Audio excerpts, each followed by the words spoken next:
সেই সুদূর অতীতের ধূসর স্মৃতি নয়, বরং হৃদয়ের গহীনে আজও জীবন্ত এক উপাখ্যান। নীলগিরি পাহাড়ের সুউচ্চ মিনারগুলোকে যখন শুভ্র মেঘের কাফেলা পরম মমতায় আলিঙ্গন করত, আর পাহাড়ি ঝর্ণাগুলোর কলতান যখন তসবি পাঠের মতো নিস্তব্ধতাকে ভেঙে দিত, ঠিক সেই পাহাড়ের পৈঠায় অবস্থিত ছিল সাফা নামক এক নিভৃত গ্রাম। প্রকৃতির এই স্বর্গরাজ্যে বসবাস করতেন আব্দুর রহমান নামের এক কাঠুরিয়া। তার পরিচিতি কোনো ধনাঢ্য বণিকের খাতায় ছিল না, কিংবা তার কুড়েঘরের দরজায় কোনো রাজকীয় কাফেলা কখনো বিশ্রামের তরে থামেনি। এই নশ্বর পৃথিবীতে তার আপন বলতে কেউ ছিল না। একটি মরচে ধরা প্রাচীন কুড়াল আর মাটির দেয়াল ঘেরা জীর্ণ একটি কুড়েঘরই ছিল তার পার্থিব সহায়। অথচ তার বক্ষ ছিল ইমানের নূরে ৭ আসমানের চেয়েও প্রশস্ত। প্রতি উষালগ্নে যখন মুয়াজ্জিনের আজান ধ্বনিত হতো, আব্দুর রহমান পরম নিষ্ঠায় সিজদা বনত হতেন এবং মুনাজাতে বলতেন, হে আমার খালেক, আমাকে হালাল রিজিক দান করো, আমি কেবল তোমারই রহমতের মুখাপেক্ষী। সেদিনও ভোরের আকাশ ফর্সা হওয়ার আগেই তিনি তার কুড়াল কাঁধে বেরিয়ে পড়লেন। তিনি হাঁটতে হাঁটতে গহন অরণ্যের সেই দুর্গম প্রান্তে পৌঁছে যেতেন, যেখানে যাওয়ার সাহস সাফা গ্রামের সাধারণ মানুষ হৃদয়ে লালন করত না। সেই জনমানবহীন রহস্যময় অরণ্যের নাম ছিল জাবালে নূর। লোকমুখে প্রচলিত ছিল যে মুসাফির সেই জঙ্গলের গভীরে পথ হারায়, সে আর কখনও পৃথিবীর আলোতে ফিরে আসে না। কিন্তু আব্দুর রহমান সেই গহীন বনের প্রতিটি ছায়া, প্রতিটি গুল্ম আর প্রতিটি লতাপাতাকে নিজের হাতের রেখার মতোই নিবিড়ভাবে চিনতেন। তিনি পরম তৃপ্তির সাথে কেবল নিজের অতি সামান্য প্রয়োজনের উপযোগী কাঠ সংগ্রহ করতেন এবং মধ্যাহ্নের প্রখর রোদ ওঠার পূর্বেই গ্রামের ছোট বাজারে তা সওদা করতেন। সেই কাঠের বিনিময়ে প্রাপ্ত সামান্য কয়েকটি দিরহাম দিয়ে তিনি কিছু জবের আটা আর সামান্য তরকারি ক্রয় করতেন। এরপর ইবাদতের মিষ্টতায় সিক্ত হয়ে পরম প্রশান্তিতে নিজ বিছানায় ঘুমিয়ে পড়তেন। রাব্বুল আলামিন তার তাকদিরে যা লিখেছিলেন তাতেই তিনি পূর্ণ সন্তুষ্ট ছিলেন। এক অদ্ভুত সুন্দর সকাল, যা তার জীবনে আগে কখনো আসেনি, সেদিন তিনি বরাবরের মতো বের হলেন। হাঁটতে হাঁটতে তিনি আজ এমন এক সীমানায় পৌঁছে গেলেন যা তার দীর্ঘ জীবনের অভিজ্ঞতায় কখনো ধরা দেয়নি। একটি অতি সংকীর্ণ গিরিপথের মাঝে তিনি প্রবেশ করলেন, যেখানে সুউচ্চ পাহাড়ের শৃঙ্গ ভেদ করে সূর্যের সোনালি রশ্মিগুলো কাঁচের মতো ছেকে আসছিল। সেখানে একটি মহীরুহ বটবৃক্ষ দাঁড়িয়েছিল, যার সুবিশাল শিকড়গুলো পাথরের বুকের উপর জালের মতো বিছানো ছিল। ঠিক সেই বৃক্ষের তলে তিনি এক অপূর্ব কণ্ঠস্বর শুনতে পেলেন। শব্দটি ছিল অত্যন্ত দুর্বল আর ক্লান্ত, কিন্তু তাতে এক রাজকীয় গাম্ভীর্য ও আভিজাত্য মিশেছিল। আব্দুর রহমান অতি সাবধানে পা ফেলে সামনে এগোলেন। ঝোপঝাড় সরাতেই বিস্ময়ে তার বাক্যহরণ হয়ে গেল। তার সম্মুখে এক হুদহুদ পাখি নিথর পড়েছিল। এমন নুরানি হুদহুদ না তার চক্ষু কখনো দর্শন করেছে, না তার কর্ণ কখনো তার বর্ণনা শুনেছে।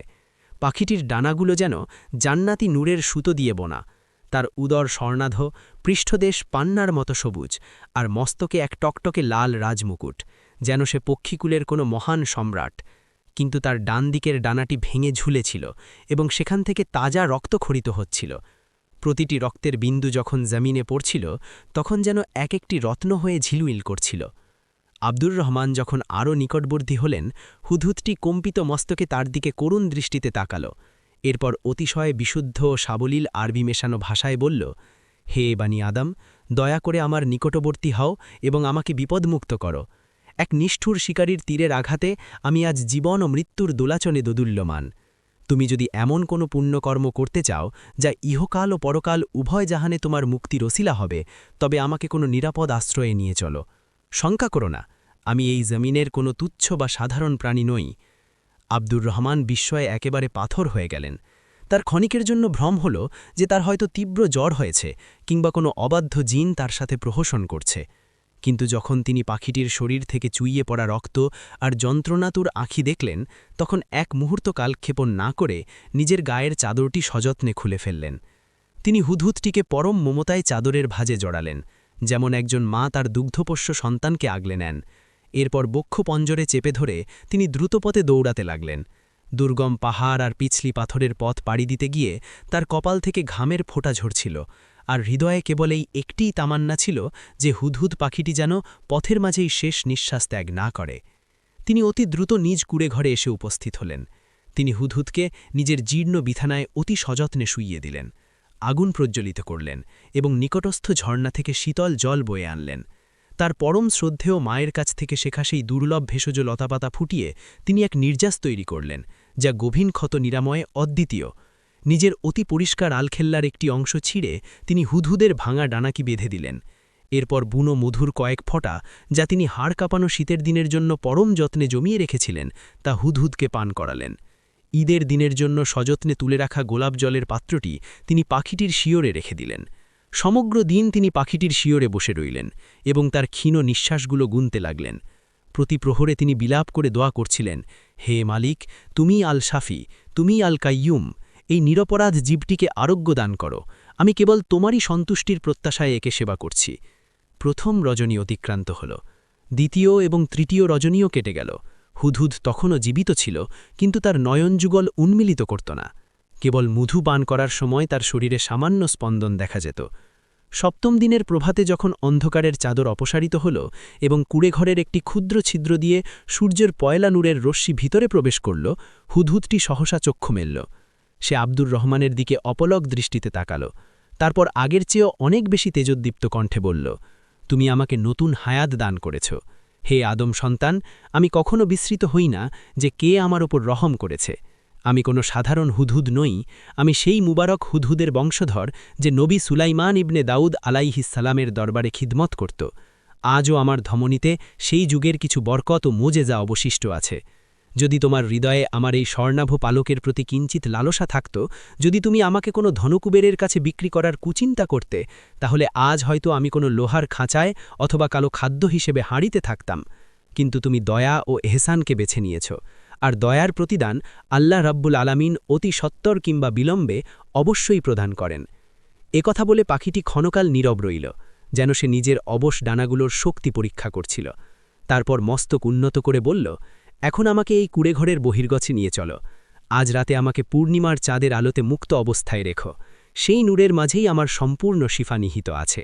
আর যদি আমি আগামী প্রভাত পর্যন্ত জীবিত থাকি, তবে তোমাকে এক মহৎ রাজ বা রহস্যের কথা অবহিত করব। আব্দুর রহমান তাকে নিশুতি রাতের নিস্তব্ধতায় বাইরে নিয়ে গেলেন। ঝর্নার পাড়ের এক অতি মসৃণ পাথরের উপর তাকে উপবেশন করালেন। এরপর নিজে তার পাশেই অতন্ত্র প্রহরীর মতো বসে রইলেন। চাঁদের রূপালী আলো হুদহুদের নুরানি পালকের উপর পড়ে এক অপার্থিব আভা তৈরি করছিল। ঘণ্টার পর ঘণ্টা অতিক্রান্ত হল। আব্দুর রহমান পাথরের মূর্তির মতো বসে রইলেন, পাছে হুদহুদের তন্দ্রা ভেঙে যায়। যখন ফজরের আজানের সময় ঘনিয়ে এলো, আব্দুর রহমান প্রত্যক্ষ করলেন যে হুদহুদের সেই ভাঙা ডানাটি স্পন্দিত হল। এরপর তা ধীরে ধীরে প্রসারিত হল এবং এক সময় পুরোপুরি মেলে ধরল, যেন তাতে কখনোই কোনো আঘাত লাগেনি। হুদহুদ পাখিটি স্বমহিমায় নিজের পায়ে দণ্ডায়মান হল। ডানা ঝাপটিয়ে আব্দুর রহমানের মস্তকের ওপর একটি নুরানি চক্কর দিল। তারপর পুনরায় তার সামনে এসে দাঁড়ালো। সে ধীরস্থির কণ্ঠে বলল, এখন প্রস্তুত হও আমার পরম সুহৃদ, কারণ আমি তোমাকে আজ যা অর্পণ করতে যাচ্ছি তা গত কয়েক সহস্রাব্দে কোনো সাধারণ মানুষের নসিবে জোটেনি। এই গহীন জাবালে নূর অরণ্যে একটি গুপ্ত দ্বার আছে, যা কেবল সেই সব মুত্তাকি বান্দার নজরে পড়ে যাদের ওপর স্বয়ং আল্লাহ দয়া করেছেন। সেই অলৌকিক আড়ের অন্তরালে এমন এক জগৎ বিদ্যমান যা কেবল মুষ্টিমেয় জিন এবং আসমানি পাখিদেরই গোচরীভূত।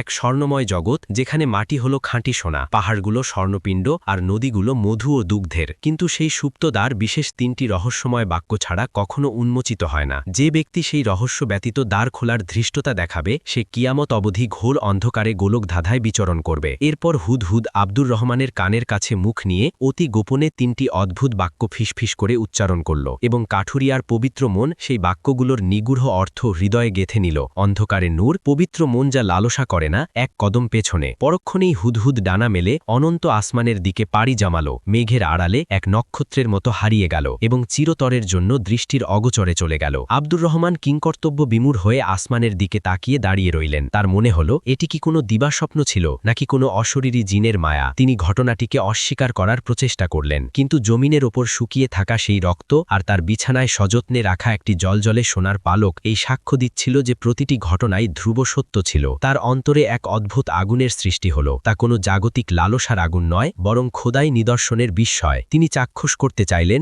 সত্যি কি এমন কোনো জগৎ আছে, সেই দ্বার কি তার জন্য উন্মুক্ত হবে। কিন্তু সেই নিশুতি রাতে তিনি নড়াচড়া করলেন না। অগণিত নক্ষত্রের নিচে বসে তিনি জীবনের হিসাব মেলাতে লাগলেন, শঙ্কিত হলেন এবং পরম করুণাময়ের উপর ভরসা রাখলেন। যখন প্রভাত হল, তিনি নিজের কুড়াল, কিঞ্চিত শুকনো রুটি আর চামগার পানির মশক সাথে নিলেন এবং নিজের নফসতে বললেন, হয় আমি সেই মোজেজার সন্ধান পাব, নতুবা এই পথের মাঝেই প্রাণ বিসর্জন দেব। এই দুই পথই সেই তুচ্ছ জীবনের চেয়ে উত্তম, যেখানে সারা জীবন অনুতাপ করতে হবে যে আফসোস যদি আমি সেই পথে কদম বাড়াতাম। অতঃপর তিনি সেই জাবালে নূরের গহীন হৃৎপিণ্ডের দিকে যাত্রা শুরু করলেন, যেখানে না ছিল কোনো দৃশ্যমান পথ, না কোনো পথিকের চিহ্ন, কেবল সেই 3টি আসমানি বাক্যই ছিল তার পাথেও, যা তার তকদির বদলে দিতে পারত অথবা তাকে ধ্বংসের অতলে তলিয়ে দিতে পারত। তিনি সমগ্র দিবস বিরতিহীন পথ চললেন। সূর্যাস্ত পর্যন্ত তিনি কেবল নামাজের ওয়াক্তগুলোতেই বিরতি নিলেন। এরপর চাঁদের অস্পষ্ট আলোতে পথ চলতে লাগলেন। 2 দিবস পার হয়ে গেল। 3য় দিবসের ফজরের ওয়াক্তে তিনি এমন এক উপত্যকায় পৌঁছালেন যা তিনি পূর্বে কখনো চাক্ষুষ করেননি। এক অতি সংকীর্ণ গিরিপথ, যা একটি সুউচ্চ পাহাড় থেকে নিঃসৃত ছোট এক ঝর্ণার পাদদেশে গিয়ে সমাপ্ত হয়েছে। তিনি সেই ঝর্ণার সামনে নিশ্চল দাঁড়িয়ে রইলেন। হুদহুদ পাখির সেই নির্দেশ মনে পড়ল, সেই অলৌকিক দ্বার এই প্রবাহমান পানির অন্তরালে অবস্থিত, তবে গায়েবী ডাক না শুনে ভেতরে প্রবেশ করবে না। তিনি এক শ্যাওলা ধরা পাথরের ওপর বসে অপেক্ষা করতে লাগলেন। প্রহর কেটে গেল, সূর্যোদয় হল এবং পুনরায় তা পশ্চিম দিগন্তে হেলে পড়ল। চরাচরে কেবল ঝর্ণার পানির নিরবিচ্ছিন্ন শব্দ ধ্বনিত হচ্ছিল। জঠরের তাড়নায় তিনি নিজের ঝোলা থেকে রুটির অর্ধেক টুকরো ভাঙলেন। যেমনই তিনি দ্বিতীয় অংশটি মুখে তুলতে চাইলেন, তার বক্ষপিঞ্জরের গভীর থেকে এক গম্ভীর আওয়াজ ভেসে এলো, এতই স্পষ্ট যেন কেউ তার অন্তরে বসে হুকুম দিচ্ছে, হে লোভনেহীন বান্দা, তোমার হাতের ওই সামান্য পাথেয়টুকু বিসর্জন দাও। তিনি তার হাতে থাকা সামান্য রুটির দিকে তাকালেন, এক পলকের জন্য দ্বিধাগ্রস্ত হলেন, পরক্ষণেই তা ঝর্ণার তীব্র স্রোতে নিক্ষেপ করলেন। সহসা এক অভাবনীয় কাণ্ড ঘটল। ঝর্ণার পানি প্রবাহিত হওয়া বন্ধ হয়ে গেল। সেই পানি যেন মুহূর্তে স্বচ্ছ স্ফটিকের এক দুর্ভেদ্য দেওয়াল হয়ে গেল। তার ঠিক পেছনে একটি অন্ধকার, রহস্যময় গুহার মুখ উন্মোচিত হল, যা এতই প্রশস্ত যেন কোনো অতিকায় ড্র্যাগন তার মুখ বেদান করে আছে। আব্দুর রহমানের হৃৎপিণ্ড তীব্র বেগে ধাবিত হতে লাগল। তিনি সাহসে ভর করে উঠে দাঁড়ালেন এবং সেই জমে থাকা বরফতুল্য পানির নিচ দিয়ে গুহায় প্রবেশ করলেন। যেমনই তার কদম অপর প্রান্তে পড়ল, ঝর্ণা পুনরায় তার আপন গতিতে বইতে শুরু করল, যেন তা কখনো রুদ্ধ হয়নি। ভেতরে একটি সুদীর্ঘ সুড়ঙ্গ পথ বিস্তারিত ছিল। এখানকার দেওয়ালগুলো ছিল অদ্ভুত রকমের মসৃণ, যা সমস্ত আলোকে শোষণ করে নিচ্ছিল। তার নিকট কোনো মশাল বা প্রদীপ ছিল না এবং তিনি এমন পরিস্থিতির জন্য প্রস্তুত ছিলেন না। ঠিক তখনই সেই প্রথম বাক্যটি তার স্মৃতিপটে ভেসে উঠল, অন্ধকারে নূর। তিনি ধীরস্থিরভাবে চক্ষু নিমীলন করলেন, এরপর ধীরে ধীরে নয়ন উন্মীলন করলেন এবং হৃদয়ে জপতে লাগলেন, অন্ধকারে নূর, অন্ধকারে নূর। হঠাৎ এক মোজেজা ঘটল। তার আলখেল্লার ভেতরে থাকা সেই সোনার পালকটি থেকে এক মায়াবী নুরানি আলো বিচ্ছুরিত হতে লাগল। ধীরে ধীরে সেই আলো এতটাই তীব্র হল যে তা একটি শক্তিশালী মশালকেও হার মানল। সেই নুরানি আলো তার সম্মুখের পথকে আলোকিত করতে চলল এবং প্রতি কদমে পথ প্রদর্শন করতে লাগল। কত প্রহর তিনি হাঁটলেন, কত দিবস অতিক্রান্ত হল, তার কোনো জাগতিক হিসাব তার জানা ছিল না। পরিশেষে সেই সুড়ঙ্গ পথটি এক বিশাল এবং রাজকীয় হলের মতো প্রশস্ত প্রাঙ্গণে গিয়ে উন্মুক্ত হল। সেই কক্ষের ছাদ এতই উঁচু ছিল যে সাধারণ দৃষ্টি সেখানে পৌঁছাতে অক্ষম ছিল। কক্ষের ঠিক মধ্যভাগে একটি সরোবর বা পুকুর ছিল। তার পানি ছিল সম্পূর্ণ কৃষ্ণবর্ণ এবং নিস্তর। সেই সরোবরের অপর প্রান্তে একটি সুবৃহৎ স্বর্ণ নির্মিত কপাট বা দরজা ছিল, যাতে সুনিপুণভাবে খোদাই করা ছিল ডানা মেলা পবিত্র পাখি আর মহিমান্বিত বৃক্ষকে জড়িয়ে থাকা সর্পরাজি। সেই দরজার উপরিভাগে কিছু গায়েবী হরফ লেখা ছিল, যা তার বোধগম্য হল না, কিন্তু সেই খোদাই করা অক্ষরগুলো তাজা রক্তের মতো লাল হয়ে জ্বলছিল। যেমনই তিনি সেই সরোবরের কিনারে পদার্পণ করলেন, শান্ত পানি হঠাৎ টকবক করে ফুটতে শুরু করল। এক আর্তনাদ মাখা নারী কণ্ঠের বিলাপ প্রতিধ্বনিত হল, যা কলিজা বিদীর্ণ করার মতো। প্রত্যাবর্তন করো হে মুসাফির, ফিরে যাও। যারা আমার বক্ষ পাড়ি দেওয়ার ধৃষ্টতা দেখাবে, তারা সকলেই আজ স্বর্ণমূর্তিতে পরিণত হয়েছে। ফিরে যাও, নতুবা অনন্ত অনুশোচনায় দগ্ধ হবে। আব্দুর রহমান ত্রাসে কম্পিত হলেন, কিন্তু তৎক্ষণাৎ দ্বিতীয় বাক্যটি তার হৃদয়ে ধ্বনিত হল, পবিত্র মন যা লালসা করে না। তিনি এক দীর্ঘশ্বাস ত্যাগ করলেন এবং বজ্রকণ্ঠে ঘোষণা করলেন। তার আওয়াজ পুরো হলের কোনায় কোনায় প্রতিধ্বনিত হল, আমি এখানে কোনো স্বর্ণ আহরণ করতে আসিনি, না এসেছি কোনো সাম্রাজ্যের অধিপতি হতে। আমি কেবল এক মহান কুদরত দর্শন করতে এবং এটি অনুভব করতে এসেছি যে খাঁটি ঈমানের চেয়ে মূল্যবান আর কিছু নেই। যদি তুমি আমার ইমতিহান বা পরীক্ষা হও, তবে আমাকে পথ দাও, আর যদি তুমি আমার মৃত্যু হও, তবে জেনে রাখো, মৃত্যু তো কেবল একবারই আসে। পরমুহূর্তেই সেই বীভৎস আওয়াজ স্তব্ধ হয়ে গেল। সরোবরের পানি ধীরে ধীরে নিচে নেমে গেল এবং একটি মসৃণ কালো পাথরের পুল বা সেতু নির্মিত হল। আব্দুর রহমান সেই সেতুর ওপর দিয়ে দৃপ্ত পায়ে হেঁটে গেলেন, একবারের জন্য পেছনে ফিরে তাকালেন না। তিনি যখন সেই স্বর্ণনির্মিত দরজার নিকট পৌঁছালেন এবং হাত বাড়াতে চাইলেন, তখনই সেই তৃতীয় ও শেষ বাক্যটি তার মনে পড়ল, এক কদম পেছনে। তিনি নিজের হাত গুটিয়ে নিয়ে এক কদম পেছনে সরে দাঁড়ালেন। সাথে সাথে সেই বিশালাকার দরজাটি কেঁপে উঠল। এরপর অতি ধীর গতিতে, যেন সুবিশাল কোনো পাহাড় স্বস্থান থেকে বিচ্যুত হচ্ছে, এভাবে দরজাটি স্বয়ংক্রিয়ভাবে খুলে গেল। দরজা উন্মোচিত হতেই এক উষ্ণ সুগন্ধি বাতাসের ঝাপটা তার নাকে লাগল, যাতে মেশক, আম্বর আর জান্নাতি গোলাপের খুশবু মিশেছিল। তার সম্মুখে এক অসহনীয় তীব্র নূরের আলো উদ্ভাসিত হল, যেন ৭ আসমানের সমস্ত সূর্য এক বিন্দুতে সমবেত হয়েছে। তিনি সাহসে ভর করে ভেতরে প্রবেশ করলেন। দরজাটি তার পেছনে এক প্রচণ্ড আওয়াজে রুদ্ধ হয়ে গেল। তিনি এখন এমন এক অপার্থিব জগতে বিচরণ করছিলেন, যা কোনো নশ্বর মানুষের কল্পনা বা ভাষা বর্ণনা করার ক্ষমতা রাখে না। তার পদতলে ছিল নিরেট ও খাঁটি স্বর্ণের জমিন, যা মখমলের মতো অতি কোমল। উপরিভাগের আকাশ ছিল পান্নার মতো ঘন সবুজ। সেখানে না ছিল সূর্য, না কোনো চন্দ্র, অথচ প্রতিটি বস্তু থেকে এক নুরানি আলো ঠিকরে বের হচ্ছিল। বৃক্ষরাজি থেকে ঝুলেছিল বহুমূল্য জহরত ও মুক্তোর দানা। চারদিকে 4টি নহর বা নদী প্রবাহিত হচ্ছিল, একটি ধবধবে সাদা দুধের, একটি স্বচ্ছ মধুর, একটি বিশেষ শরাবের যা জ্ঞান হরণ করে না, আরেকটি পবিত্র পানির যা কাঁচের চেয়েও স্বচ্ছ। এই অলৌকিক জগতের ঠিক কেন্দ্রে এক মহিমান্বিত মহল বা প্রাসাদ দণ্ডায়মান ছিল, যা সোনা ও রূপার ইট দিয়ে নির্মিত। তার স্তম্ভগুলো ছিল দুর্লভ মুক্তোর এবং ছাদ হাতির দাঁতের কারুকাজে খচিত। সেই প্রাসাদের কপাটগুলো সহস্রাব্দ ধরে যেন তারই আগমনের প্রতীক্ষায় উন্মুক্ত ছিল। কিন্তু তিনি যখন মাত্র 10 কদম অগ্রসর হলেন, অমনি এক বিকট আওয়াজ হল এবং সমগ্র জমিন যেন ভূমিকম্পের মতো কেঁপে উঠল। থামো হে দুঃসাহসে আগন্তুক! তুমি কি জ্ঞাত আছো যে এই পবিত্র ভূমিতে যে কদম রাখে, সে কেবল 2টি পরিণতির একটি বরণ করে। হয় সে সমগ্র ধরনীর অপ্রতিদ্বন্দ্বী সম্রাট হয়ে ফিরে যায়, নতুবা সে এক নিথর স্বর্ণমূর্তিতে রূপান্তরিত হয়, যে না পারে বাক্যালাপ করতে, না পারে নড়াচড়া করতে। আব্দুর রহমান পেছনে ফিরে তাকাতেই শিউরে উঠলেন। এক ভয়ানক বিশাল সত্তা তার সম্মুখে দণ্ডায়মান।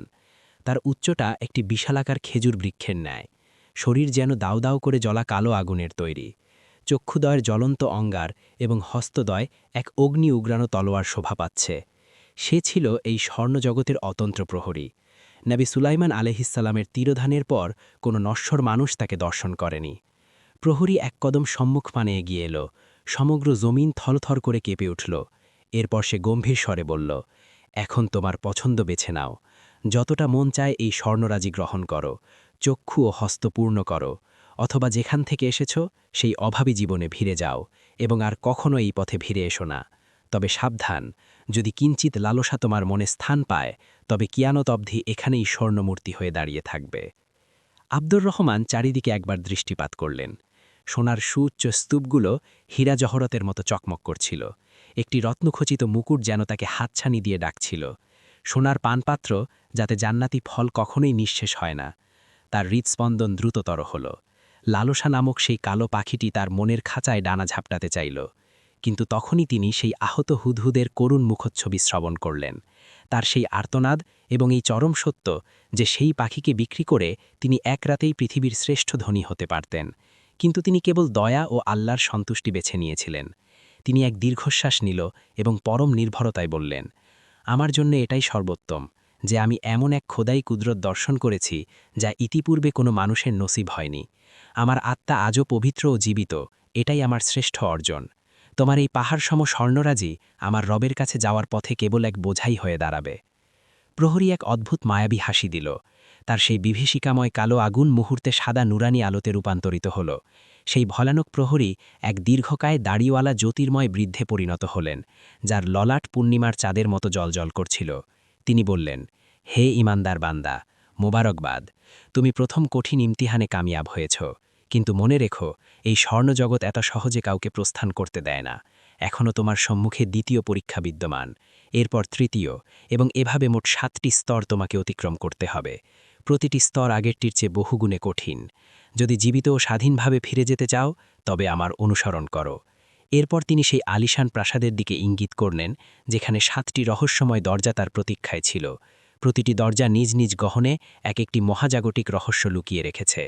আব্দুর রহমানের হৃদয় দুরুদুরু কাঁপছিল, কিন্তু তার অন্তরে বিস্ময় আর খোদাই মহব্বত অটুট ছিল। তিনি সেই নুরানি শেখের পদচিহ্ন অনুসরণ করে মহলে প্রবেশ করলেন। যেমনি তিনি চৌখাট অতিক্রম করলেন, সোনার বিশালাকার দরজাটি পেছন থেকে রুদ্ধ হয়ে গেল। সেই মহলটি ছিল এতই বিশাল যে তার কোনো সীমানা বা দেয়াল দৃষ্টিগোচর হচ্ছিল না। মেঝেটি ছিল খাঁটি পিতবর্ণের সোনার আয়না, যাতে তার প্রতিবিম্ব একদম পরিষ্কার দেখা যাচ্ছিল। ছাদের কোনো হদিস পাওয়া যাচ্ছিল না, কেবল উপরিভাগে ঘন সবুজ কুয়াশার মতো এক অপার্থিব আস্তরণ ছিল। মহলের মধ্যস্থলে এক বিস্ময়কর ফোয়ারা বিদ্যমান ছিল, যার পানি অভিকর্ষের বিপরীতে ঊর্ধ্বপানে ধাবিত হতো। এরপর সেই পানি সোনার রেণু হয়ে চতুর্দিকে বিচ্ছুরিত হতো এবং ধীরে ধীরে ভারী বৃষ্টির মতো ঝরে পড়ত। জমিনে পতিত হওয়ার সঙ্গে সঙ্গেই সেই বিন্দুগুলো সোনা রঙে বিলীন হয়ে যেত। হলের দেওয়ালে 7টি ভারী ও রাজকীয় দরজা ছিল। প্রতিটি দরজা আলাদা আলাদা মূল্যবান ধাতু দিয়ে নির্মিত। লাল ইয়াকুত, সবুজ পান্না, শ্বেতমুক্ত, পিত ফিরুজা, গভীর নীল নীলাম্বরী, কৃষ্ণবর্ণ আম্বর এবং 7ম দরজাটি ছিল এমন, যার বর্ণ ক্ষণে ক্ষণে পরিবর্তন হচ্ছিল, কখনো বেগুনি, কখনো রূপালী, আবার কখনো অগ্নিবর্ণ। সেই নুরানি শেখ এক গম্ভীর ডাক দিলেন, যা সরাসরি আব্দুর রহমানের কর্ণকুহর ভেদ করে হৃদয়ে প্রতিধ্বনিত হল। এই 7টি দরজার প্রতিটির অন্তরালে একটি করে পরীক্ষা লুকায়িত আছে। প্রতিটি পরীক্ষায় ব্যর্থ হওয়া মুসাফিরকে এখানে কোনো তলোয়ার বা আগুন দিয়ে দণ্ড দেওয়া হয় না, বরং তাকে চিরস্থায়ী এক স্বর্ণমূর্তিতে পরিণত করা হয়। যদি তুমি এই 7টি স্তর সাফল্যের সাথে পাড়ি দিতে পারো, তবে তোমার প্রত্যাবর্তনের পথ সুগম হবে এবং তুমি এই জগতের যা খুশি সাথে নিয়ে যেতে পারবে, অথবা রিক্ত হস্তে স্বাধীনভাবে প্রস্থান করতে পারবে। কিন্তু একটিমাত্র পরীক্ষায় বিচ্যুত হলে তুমি এখানেই চিরতরে আটকা পড়ে যাবে। তোমার চক্ষু উন্মুক্ত থাকবে, তুমি সব চাক্ষুষ করবে, কিন্তু কিয়ামত অবধি 1 ইঞ্চি নড়ার ক্ষমতা হারাবে। এরপর তিনি প্রথম দরজাটির দিকে পথ প্রদর্শন করলেন, যা ছিল লাল ইয়াকুতের এবং তা জীবন্ত হৃদয়ের মতো ধড়ফড় পড়ছিল। এখান থেকেই তোমার যাত্রা শুরু। মনে রেখো, তোমাকে একাকী ভেতরে যেতে হবে, আমি কারো সফরসঙ্গী হই না। আব্দুর রহমান বিসমিল্লা বলে কাঁপা হাতে সেই দরজা স্পর্শ করলেন। তা কোনো শব্দ ছাড়াই অলৌকিকভাবে খুলে গেল। তিনি এক বৃত্তাকার কামরায় প্রবেশ করলেন। সেখানকার বায়ুমণ্ডল পর্যন্ত রক্তিম বর্ণ ধারণ করেছিল। সেই কামরার মধ্যস্থলে একটি রত্নখচিত আসনে পৃথিবীর শ্রেষ্ঠ রূপবতী এক নারী উপবিষ্ট ছিল। তার কেশরাজি ছিল অমাবস্যার অন্ধকারের মতো কৃষ্ণবর্ণ ও তরঙ্গায়িত। তার নয়ন যুগল ছিল সাগরের অতল গভীরতার মতো ঘন সবুজ। সে এমন এক রেশমি বসন পরিধান করেছিল, যা যেন সহস্র প্রজাপতির ডানা দিয়ে বুনন করা হয়েছে। সে দীর্ঘক্ষণ আব্দুর রহমানের দিকে সম্মোহনী দৃষ্টিতে তাকিয়ে রইল। এরপর কোকিলকণ্ঠী এক সুরে সুর মিলিয়ে বলল, আমি এই স্বর্ণপুরীর শাহজাদি। নবী সুলাইমান আলাইহিসসালাম আমাকে এই নির্জনে বন্দী করে রেখেছিলেন, কারণ আমি এক নশ্বর পুরুষকে ভালোবেসেছিলাম এবং তার অন্তরের ঈর্ষা তাকে মৃত্যুর কোলে ঠেলে দিয়েছিল। সেই সুদূর অতীত থেকে আমি এমন এক সত্যবাদী পুরুষের প্রতীক্ষায় রত আছি, যে কেবল আমার বাহ্যিক রূপ আর ঐশ্বর্যের লোভে নয়, বরং হৃদয়ের টানে আপন করে নেবে। যদি তুমি আমাকে গ্রহণ করো, তবে আমি তোমাকে আমার প্রাণের অর্ধাংশ দান করব এবং তোমাকে এই জগতের অমর অধিপতি বানিয়ে দেব। আর যদি তুমি আমাকে প্রত্যাখ্যান করো, তবে আমি এই মুহূর্তেই মৃত্যুবরণ করব এবং তুমিও আমার সাথে ধ্বংস হবে। আমাদের নিথর দেহ এই কামরাতেই চিরকালের জন্য শায়িত থাকবে। একথা বলে সে আসন ত্যাগ করে উঠে দাঁড়াল। তার প্রতিটি পদক্ষেপে রেশমি পোশাক থেকে লাল গোলাপের পাপড়ি ঝরে পড়ছিল, যা জমিনে পড়ার সাথে সাথে অমূল্য রক্তিম রুবিতে পরিণত হচ্ছিল। সে আব্দুর রহমানের এত নিকটে চলে এলো যে তার নিঃশ্বাসের তাপ তার মুখে লাগছিল, যা ছিল পাকা সুমিষ্ঠ আপেলের সুবাসের মতো। সে তার ননীভূত শুভ্র হাতটি প্রসারিত করে আব্দুর রহমানের হাত ধরতে চাইল। আব্দুর রহমান মুহূর্তের জন্য বিচলিত হলেন, শঙ্কায় নয়, বরং সেই অপার্থিব সৌন্দর্যের প্রভাবে। যদি সাধারণ কোনো মানুষ হতো, তবে সে তৎক্ষণাৎ সেই রূপের মায়ায় আত্মাহুতি দিত। কিন্তু আব্দুর রহমানের মানসপটে তার সেই জীর্ণ কুড়েঘরে অপেক্ষারত বৃদ্ধা জননীর পবিত্র মুখচ্ছবি ভেসে উঠল। সেই এতিম শিশুদের আর্তনাদ তার কানে বাজল, যাদের তিনি নিজের কষ্টের উপার্জন থেকে রুটি খাওয়াতেন। আর হুদহুদ পাখির সেই সতর্ক বাণী তার হৃদয়ে প্রতিধ্বনিত হল, পবিত্র মন যা লালসা করে না।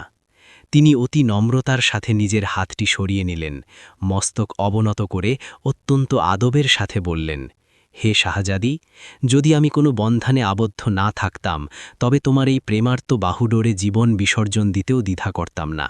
কিন্তু জেনে রাখো, আমি আমার রবের কেনা গোলাম এবং আমি আমার হৃদয়ের প্রতি চিরকাল বিশ্বস্ত। আমি আমার অনন্ত আখেরাতকে এই নশ্বর দুনিয়ার কোনো মোহময় সৌন্দর্যের বিনিময়ে সওদা করতে পারব না, চাই সেই সৌন্দর্য তোমার মতোই অতুলনীয় হোক না কেন। শাহজাদি এই কথা শুনে নয়ন থেকে রক্তাশ্রু বিসর্জন দিল। এরপর এক গগনবিদারী চিৎকার দিল, যা পুরো প্রাসাদকে প্রকম্পিত করে তুলল। সহসা তার লাবণ্যময় শরীর সংকুচিত হতে লাগল এবং সে একটি ক্ষুদ্র লাল পাখি হয়ে শূন্যে উড়ে গেল, প্রাসাদের ঊর্ধ্বলোকে অদৃশ্য হয়ে গেল। সাথে সাথে কামরার দরজাটি নিচ থেকে খুলে গেল। আব্দুর রহমান বাইরে বেরিয়ে এলেন। তার চেহারা ছিল ফ্যাকাশে, অন্তর ব্যথায় সিক্ত, কিন্তু তার ঈমান ছিল তখনও অটুট। নুরানি শেখ একটি চিলতে হাসি দিয়ে বললেন, এটি কেবল প্রাথমিক পরীক্ষা, তুমি উত্তীর্ণ হয়েছ। অতঃপর দ্বিতীয় সবুজ পান্নার দরজাটি উন্মোচিত হল। তিনি নিজেকে এক অন্তহীন বিশাল বাগানে আবিষ্কার করলেন। সেখানকার প্রতিটি বৃক্ষ ছিল পান্নার এবং তাতে ঝুলে থাকা ফলগুলো ছিল জহরত। বাতাসের হিল্লোলে স্বর্গীয় হুরদের গজল গাওয়ার আওয়াজ ভেসে আসছিল। সেই বাগানের কেন্দ্রে একটি সোনারি কাণ্ড আর রূপালী ডালপালার এক অনন্য বৃক্ষ দণ্ডায়মান ছিল। তার পাদদেশে এক সৌম্য দর্শন বৃদ্ধ বসেছিলেন। তিনি এক নূরের গালিচায় আসীন হয়ে স্নিগ্ধ হাসিতে বললেন, বৎস, আমি তোমার সেই অভাগা পিতা যে তোমাকে শৈশবে অনাথ করে বিদায় করেছিলাম। এই চিরস্থায়ী জান্নাত আমি কেবল তোমার জন্যই তিলে তিলে সাজিয়েছি। এসো বৎস, আমার পাশে এসে উপবিষ্ট হও। আমরা এখানে একত্রে ভোজন করব, আনন্দ করব এবং তুমি আর কখনোই সেই অভাব আর দারিদ্র্যের নিষ্ঠুর পৃথিবীতে ফিরে যাবে না। আব্দুর রহমানের নয়নযুগল কান্নায় সিক্ত হয়ে গেল। পিতার অপত্য স্নেহ আর স্মৃতির যাতনা তাকে বিচলিত করে তুলল, কিন্তু তার আধ্যাত্মিক চেতনায় একটি খটকা লাগল। তার জন্মদাতা পিতার বাম চক্ষুটি ছিল জন্মগতভাবে অন্ধ, কিন্তু এই বৃদ্ধের নয়নই সম্পূর্ণ সুস্থ, এবং তার পিতা সর্বদা উপদেশ দিতেন, হে আমার আদরের সন্তান, যে তোমাকে সমগ্র ধরনীর ঐশ্বর্য দান করার প্রতিশ্রুতি দিয়ে তোমার রবকে ভুলিয়ে দিতে চায়, তাকে কখনো বিশ্বাস করো না। আব্দুর রহমান এক কদম পিছিয়ে গেলেন এবং দৃঢ় কণ্ঠে বললেন, হে বৃদ্ধ, যদি আপনি সত্যিই আমার শ্রদ্ধেয় পিতা হন, তাহলে আপনি তো সর্বদা আমার আখেরাতের কল্যাণই কামনা করবেন। আমি আমার অনন্ত জীবনের মুক্তিকে এই নশ্বর জগতের কোনো সুখের মোহে বিসর্জন দিতে প্রস্তুত নই, চাই সেই সৌন্দর্য তোমার মতোই অতুলনীয় হোক না কেন। এই কথা শুনে সেই বৃদ্ধ ধোঁয়ার মতো মিলিয়ে গেল এবং সেই মনোরম বাগান মরা মাটিতে পরিণত হল এবং পুনরায় দরজা খুলে গেল। তৃতীয় দরজাটি ছিল শ্বেত শুভ্র মুক্তোর। তিনি নিজেকে দুগ্ধের এক অতলান্ত সাগরের কূলে আবিষ্কার করলেন। তার পায়ের তলার জমিটি ছিল ঘন দুগ্ধের আস্তরণ। সেই সাগরের ঠিক মধ্যখানে এক ক্ষুদ্র দ্বীপ, এবং সেখানে এক দুগ্ধপোষ্য শিশু অবিরত রোদন করছিল। সহসা আসমান থেকে এক অদৃশ্য আওয়াজ ভেসে এলো, হে আব্দুর রহমান, এই শিশুটি তোমার সেই অনাগত সন্তান যে এখনও পৃথিবীর আলো দেখেনি। যদি তুমি তোমার সেই নশ্বর দুনিয়ায় ফিরে যাওয়ার সংকল্প করো, তবে এই শিশুটি ভূমিষ্ঠ হওয়ার আগেই প্রাণ হারাবে। আর যদি তুমি এখানে থাকার সিদ্ধান্ত নাও, তবে এ নবজীবন পাবে এবং এই স্বর্ণ জগতের মুকুটহীন অধিপতি হবে। আব্দুর রহমান যেন মূর্ছা যাওয়ার উপক্রম হলেন। তিনি জীবনে কখনও বিবাহবন্ধনে আবদ্ধ হননি, কিন্তু একটি সন্তানের স্বপ্ন তিনি সর্বদা হৃদয়ের গভীরে লালন করতেন। কিন্তু তার ঈমানটাকে স্মরণ করিয়ে দিল যে সন্তান দান করা বা হরণ করার মালিক কেবল আল্লাহ সুবহানাহু ওয়া তাআলা, এই স্বর্ণজগৎ নয়। তিনি আসমানের দিকে দুই হস্ত উত্তোলন করলেন, হে আমার পরওয়ারদিগার, তুমিই আল রাজ্জাক, তুমিই হায়াত ও মৌতের একমাত্র মালিক। আমি আমার ঈমান ও আমলকে তোমার কুদরত ছাড়া অন্য কোনো অলৌকিক ওয়াদার বিনিময়ে বেচব না। সাথে সাথে সেই শিশুটি অদৃশ্য হয়ে গেল। দুধের সেই সাগর মুহূর্তে শুকিয়ে গেল এবং দরজা খুলে গেল। চতুর্থ, পঞ্চম ও ষষ্ঠ দরজা, এভাবে প্রতিটি স্তর অতিক্রম করতে গিয়ে তার শারীরিক শক্তি ক্ষীণ হয়ে আসছিল, কিন্তু তার হৃৎপিণ্ড ঈমানের নূরে বলিয়ান হচ্ছিল। একবার তিনি নিজেকে এই নশ্বর পৃথিবীর সর্বময় ক্ষমতার অধিকারী সম্রাট হিসাবে দেখলেন। অন্যবার দেখলেন তার চরম শত্রুরা তার অনাগত স্ত্রী ও সন্তানদের ওপর অমানবিক জুলুম করছে, এবং তাকে প্রলোভন দেখানো হলো যে এখানে থেকে গেলে তাদের রক্ষা করা সম্ভব। কিন্তু প্রতিবারই তিনি ত্যাগের মহিমায় সেই প্রলোভন প্রত্যাখ্যান করলেন, যদিও প্রতিটি বিচ্ছেদ ছিল তার আত্মার একটি অংশ ছিঁড়ে ফেলার মতো যন্ত্রণাদায়ক। পরিশেষে সেই সপ্তম ও অন্তিম দরজাটি উন্মোচিত হল, যা ছিল কৃষ্ণবর্ণ আম্বারের, এবং সেখান থেকে মৃত্যুর এক হিম শীতল ঘ্রাণ নাকে আসছিল। সেই কক্ষের অভ্যন্তরে ছিল কেবল এক অন্তহীন শূন্যতা, না ছিল কোনো আলোকবর্তিকা, না ছিল ঘোর অন্ধকার, না ছিল কোনো শব্দ, না ছিল নিস্তব্ধতা। কেবল কক্ষের ঠিক মাঝখানে একটি বিশালাকার প্রাচীন আয়না দণ্ডায়মান ছিল। সেই আয়নার স্বচ্ছ পৃষ্ঠে তিনি নিজের প্রতিবিম্ব দেখতে পেলেন, কিন্তু তা বর্তমানের নয়, বরং অনেক বছর পরের বার্ধক্যে জরাগ্রস্ত এক বৃদ্ধের প্রতিচ্ছবি। তিনি দেখলেন তার সেই অতি পরিচিত কুঁড়ে ঘরে তিনি একাকী শায়িত, মৃত্যু যন্ত্রণায় ছটফট করছেন, এবং সেখানে তার মুখে এক ফোঁটা পানি দেওয়ার কিংবা কাফন পরিয়ে দাফন করার মতো কোনো আপনজন নেই। সেই আয়না থেকে এক গম্ভীর আওয়াজ ভেসে এলো, হে আব্দুর রহমান, এটাই তোমার প্রকৃত তকদির যদি তুমি তোমার গ্রামে ফিরে যাও। আর যদি তুমি এই রহস্যময় জগতের মায়ায় থেকে যাও, তবে সহস্র বছর এই অক্ষয় নেয়ামতের সাগরে বিচরণ করবে। আব্দুর রহমান সেই শূন্য মেঝের ওপর ডুকরে কেঁপে বসে পড়লেন। মস্তক দুই হাঁটুর মাঝে গুজে তিনি দীর্ঘক্ষণ বিলাপ করে কাঁদতে লাগলেন। তার তপ্ত অশ্রুতে সেই সোনার জমিন ভিজে একাকার হয়ে গেল। কিছুক্ষণ পর তিনি ধীরস্থিরভাবে মাথা তুললেন এবং প্রশান্ত কণ্ঠে বললেন, হে আমার পালনকর্তা, যদি এটাই আমার তকদির হিসাবে তোমার পক্ষ থেকে নির্ধারিত হয়ে থাকে, তবে আমি তাতেই পূর্ণ রাজি ও সন্তুষ্ট। তোমার ইচ্ছার বাইরে আমার এক মুহূর্ত বাঁচার স্বাদ নেই, চাই সেই মৃত্যু যতটাই নিঃসঙ্গ ও যন্ত্রণাদায়ক হোক না কেন। সাথে সাথে সেই বিশালাকার আয়নাটি হাজার টুকরো হয়ে ফেটে গেল। সেই কাঁচের টুকরোগুলো পরমুহূর্তে শত শত শুভ্র প্রজাপতিতে রূপান্তরিত হয়ে তার মস্তকের চারপাশে এক নুরানি বলয় তৈরি করল এবং অদৃশ্য হয়ে গেল। সপ্তম ও শেষ দরজাটি চওড়া হয়ে খুলে গেল। বাইরে সেই নুরানি শেখ পরম মমতায় তার অপেক্ষায় দাঁড়িয়েছিলেন। তার দুনয়নে এমন এক গৌরব ও সন্তুষ্টির দীপ্তি ছিল, যা আব্দুর রহমান ইতিপূর্বে কখনও চাক্ষুষ করেনি। শেখ পরম স্নেহে বললেন, হে আল্লাহর প্রিয় বান্দা, নবী সুলাইমান আলাহিসাল্লামের সময়কাল থেকে আজ পর্যন্ত মাত্র ৩ জন মুত্তাকি মানুষ এই পরীক্ষা সফলভাবে উত্তীর্ণ হতে পেরেছে। তুমি হলে চতুর্থ সেই সৌভাগ্যবান ব্যক্তি। এখন এই সমগ্র সোনা ও রত্নের জগৎ তোমার অধীন। তোমার ২ হাত ভরে যতটা ইচ্ছা ঐশ্বর্য নিয়ে প্রস্থান করো। আব্দুর রহমান একবার চতুর্দিকে সেই অপার্থিব সোনার স্তূপ, হিরে জহরত আর মহিমান্বিত প্রাসাদের দিকে তাকালেন। এরপর তার মুখে এক মায়াবী হাসি ফুটে উঠল, এমন এক হাসি যা কেবল লোভহীন ও মুক্ত আত্মার অধিকারীরাই হাসতে পারে। তিনি বিনীতভাবে বললেন, হে নুরানি শেখ, আমার প্রতি কেবল এতটুকুই করম করুন, যাতে আমার সাফাগ্রামের প্রতিটি ক্ষুধার্ত মানুষ কয়েক বছর তৃপ্তি সহকারে জীবনযাপন করতে পারে, আর আমাকে আমার সেই জীর্ণ কুড়েঘরে সসম্মানে ফিরিয়ে দিন। শেখ এক দীর্ঘ ও রহমত ভরা হাসিতে ফেটে পড়লেন। এরপর তিনি তার বরকতময় হাতটি আব্দুর রহমানের বুকের ঠিক মাঝখানে রাখলেন। সাথে সাথে এক ক্ষুদ্র নূরের জ্যোতি তার হৃদয়ের অন্তঃস্থলে প্রবেশ করল। শেখ বললেন, এটি হলো তোমার হৃদয়ের অবিনশ্বর নূর। যখনই তুমি কোনো ঘোর বিপদে পড়বে, কেবল হৃদয়ের গভীর থেকে ডাক দেবে, হে রহমতের হুদহুদ, আমি তোমার সাহায্যের তরে হাজির হব। এরপর হলের দেওয়ালে এক অলৌকিক নূরের দরজা উন্মোচিত হল। শেখ তাকে অতি ধীরে আলতো করে সেই দরজার দিকে ধাক্কা দিলেন। আব্দুর রহমান যখন পুনরায় নয়ন উন্মলিন করলেন, দেখলেন তিনি তার সেই অতি পরিচিত মাটির কুড়েঘরের সম্মুখে নেই দণ্ডায়মান। ভোরের সূর্যটি মাত্র পাহাড়ের শৃঙ্গ ভেদ করে উদিত হচ্ছিল। তার মনে হল যেন বিগত কয়েক দিনের সমগ্র ঘটনাপ্রবাহ মাত্র এক রাজনীর মাঝেই সমাপ্ত হয়েছে। তার ডান হাতে একটি ছোট কিন্তু অস্বাভাবিক ভারী চর্মজাত থলে ছিল, এবং তার উপরিভাগে সেই উজ্জ্বল সোনার পালকটি শোভা পাচ্ছিল। তিনি অতি কৌতূহলে থলেটি খুললেন। ভেতরে খাঁটি ও বিশুদ্ধ সোনার প্রাচীন মহর ও টুকরো ছিল, এমন সোনা যা তিনি জীবনে কখনো প্রত্যক্ষ করেননি, এমনকি স্বপ্নেও কল্পনা করেননি। সেই থলের সোনা দিয়ে তার সাফাগ্রাম অন্তত 10 বার ক্রয় করা সম্ভব, প্রতিটি অভাবী মানুষের জন্য আলিশান গৃহ নির্মাণ করা সম্ভব, প্রতিটি ক্ষুধার্ত মানুষকে বহু বছর পরম সুখে খাওয়ানো সম্ভব। কিন্তু আশ্চর্যের বিষয় হল, এই অঢেল ঐশ্বর্য দেখেও তিনি কিঞ্চিত বিমোহিত বা আনন্দিত হলেন না। তিনি কুড়েঘরের বাইরের সেই প্রাচীন পাথরের ওপর ধপাস করে বসে পড়লেন। 2 হাতে মস্তক চেপে তিনি ফুঁপিয়ে কাঁদতে লাগলেন। তিনি এই জন্য কাঁদলেন যে তিনি নিজ চোখে এমন এক এলাহি সৌন্দর্য দর্শন করেছেন, যা সহন করার ক্ষমতা কোনো সাধারণ মানুষের নেই, এবং তারপরেও তিনি নিজ ইচ্ছায় তা ত্যাগ করে এসেছেন। তিনি এই জন্য কাঁদলেন যে তার পবিত্র আত্মা এখন এই জাগতিক দুনিয়ার সমস্ত মোহ থেকে সম্পূর্ণ নির্লিপ্ত হয়ে গেছে। কিছুক্ষণ পর চোখের জল মুছে তিনি রুখে দাঁড়ালেন এবং নিজের মনে অতি মৃদুস্বরে বললেন, আলহামদুলিল্লাহ, সমস্ত প্রশংসা সেই মহান সত্তার, যিনি এই বিপুল দৌলত আমার হৃদয়ের নয়, বরং কেবল আমার এই তুচ্ছ থলেতে আবদ্ধ রেখেছেন। একটি সামান্য আঁচড় পর্যন্ত লাগেনি। অতপর হুদহুদ পাখিটি এসে আব্দুর রহমানের কাঁধে উপবেশন করল এবং সমবেত গ্রামবাসীর সামনে এমন উদ্দাত্ত কণ্ঠে ঘোষণা করল, যা পুরো সাফা গ্রাম শুনতে পেল। হে লোক সকল, জেনে রাখো, এ হল আল্লাহর এক পরম প্রিয় ও মুখলেস বান্দা। এ অসহায়দের ওপর দয়া করেছে, তাই আজ আসমান থেকে তার ওপর দয়া অবতীর্ণ হয়েছে।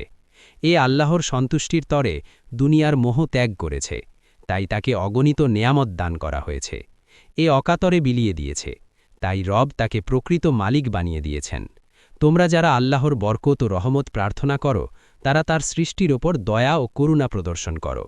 এরপর পাখিটি কেবল আব্দুর রহমানের কানের কাছে এত নিচু স্বরে কথা বলল, যা কেবল তিনিই শুনতে পেলেন। হে আমার পরম সুহৃদ, এখন এই সফরের অন্তিম রহস্যটি অবহিত হও। আমি কোনো সাধারণ হুদহুদ নই, আমি সেই মুবারক হুদহুদ যে স্বয়ং নবী সুলাইমান আলাহিসাল্লামের খিদমত আঞ্জাম দিত। সহস্র বছর পূর্বে আমার প্রতি মহান রবের হুকুম হয়েছিল যে তুমি ধরনীর বুকে এমন এক পবিত্র ও স্বচ্ছ হৃদয় অনুসন্ধান করো, যা সমগ্র স্বর্ণপুরী দর্শন করেও জাগতিক লালসার বশবর্তী হবে না। আমি শত শত বছর ধরে পৃথিবীর প্রতিটি প্রান্তে এমন হৃদয় খুঁজেছি। সুলাইমান আলাহিসাল্লামের পর এই দীর্ঘ ইতিহাসে মাত্র 4 জন এমন মুত্তাকি মানুষের সন্ধান পেয়েছি। তুমি হলে সেই তালিকার চতুর্থ ও শেষ ব্যক্তি। আজ আমার পার্থিব দায়িত্ব সমাপ্ত হল, আমি আমার মালিকের দরবারে ফিরে যাচ্ছি। আলবিদা, হে আমার জান্নাতি বন্ধু। এ কথা বলে হুদহুদ পাঠেটি তার ক্ষুদ্র চঞ্চু দিয়ে আব্দুর রহমানের ললাটে এক স্নেহের চুম্বন অঙ্কন করল। এরপর সে জোরে ডানা মেলে উঁচুতে উড়াল দিল। আকাশের নীলিমায় সে একটি উজ্জ্বল নক্ষত্রে পরিণত হল এবং চিরতরের জন্য অদৃশ্য হয়ে গেল। সেই মাহেন্দ্রক্ষণে পুরো সাফা গ্রাম অঝোর ধারায় রোদন করল, কিন্তু সেই কান্না ত্রাসের নয়, বরং ছিল খোদাই মহব্বত ও ঈমানের। আব্দুর রহমান দিনে দিনে আরও বৃদ্ধ হলেন, তার কেশরাজি ধবধবে সাদা হয়ে গেল। তবুও তিনি প্রতিটি ফজরের পর অরণ্যে কাঠ কাটতেন, ক্ষুধার্ত পাখিদের দানা দিতেন এবং পরম নিষ্ঠায় ইবাদত করতেন। আল্লাহ রাব্বুল আলামিন আমাদের প্রত্যেকের অন্তরকেও যেন এমন নির্লোভ দয়া, ইহসান ও মহব্বতে পরিপূর্ণ করে দেন এবং আমাদের নসিবেও এই নশর স্বর্ণজগৎ নয়, বরং শ্রেষ্ঠ জান্নাতুল ফিরদাউস মঞ্জুর করেন। আমিন, সুম্মা আমিন।